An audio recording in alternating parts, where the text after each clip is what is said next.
কতটুকু জমি দরকার?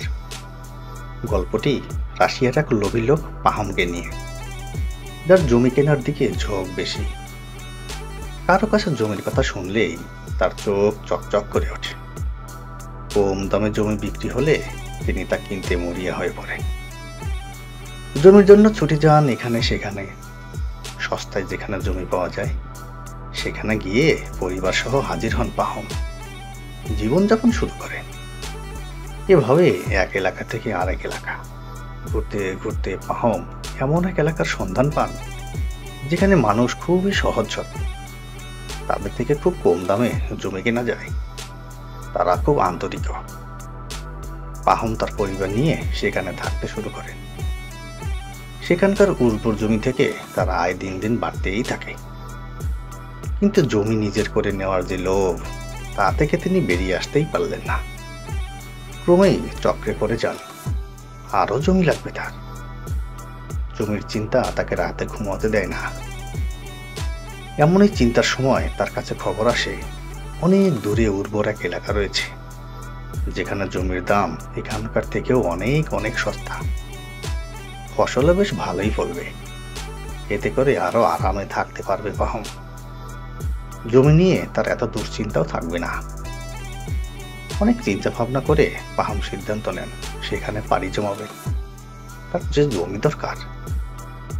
সেখানে গিয়ে কথা হয় কর্তৃপক্ষের সাথে। জমির দাম একদিনে মাত্র 1000 টাকা। কিন্তু হিসাবটা বুঝে উঠতে পারে না পাহম। দিনের হিসেবে কি করে জমি বিক্রি করা হয় তা তার জানা নেই।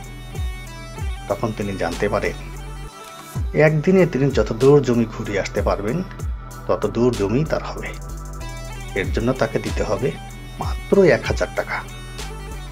তবে যেখান থেকে শুরু করেছে সেখানে এসেই শেষ করতে হবে যাত্রা, এবং তা সূর্য ডুবে যাওয়ার আগেই। আনন্দে আত্মহারা হয় পাহমের মন। এতদিনে তিনি মনের মতো কম দামে জমি পাচ্ছেন। রাতে ঘুমাতে পারেন না তিনি। প্রফুল্ল মন শুধু আনন্দ করতে চায়। জমি পাওয়ার জন্য তার তর সইছে না। ভোরে তন্দার মতো আসে। সেখানে স্বপ্নে তিনি নিজের মরদেহই নিজের চোখের সামনে দেখতে পান। ভোরকে যান পাহম। কিন্তু এসব ভেবে এখন কোনো লাভ নেই। সকাল শুরু হয়ে যাচ্ছে। পাহম পাহাড়ে থাকা লোকদের কাছে গিয়ে হাজির হন। তার মাথার টুপিতে 1000 টাকা রেখে যাত্রা শুরু করেন তিনি। যাত্রার শুরু থেকেই বেছে বেছে ফসলের জন্য উপযোগী জমিগুলোতে চিহ্নিত করে। মাঝে কিছুটা বিশ্রাম নিলেও বসে পড়েন না পাহম। বসে পড়লে যদি ঘুম পায় তখন যে সব শেষ হয়ে যাবে। জমির লোভে এগোতেই থাকে পাহম। একটার পর একটা জায়গা তার নিজের জন্য চাই। কিন্তু হায়, সূর্য তো অস্ত যাওয়ার জন্য প্রস্তুতি নিচ্ছে। এখন তাকে ফিরতেই হবে। কিন্তু দৌড়েও টুপির কাছে ফিরতে পারবেন না বলে মনে হয় তার। তাই কষ্ট করে হলেও জোরে পা চালান পাহম। এতে তার প্রচুর কষ্ট হচ্ছিল, কিন্তু কিছুই করার ছিল না তার। অবশেষে সবার উৎসাহ পেয়ে শুরুর জায়গায় এসে পড়ে যান পাহম। সবাই বাহ বাহ দিতে থাকে তাকে। অনেক জমি পেয়েছে সে, যা অনেকটাই কল্পনাতীত। কিন্তু তার মুখ তুলে দেখা যায় মুখ থেকে রক্ত বের হচ্ছে। মারা গেছে পাহম। এত জমি তার কাছে গেল না।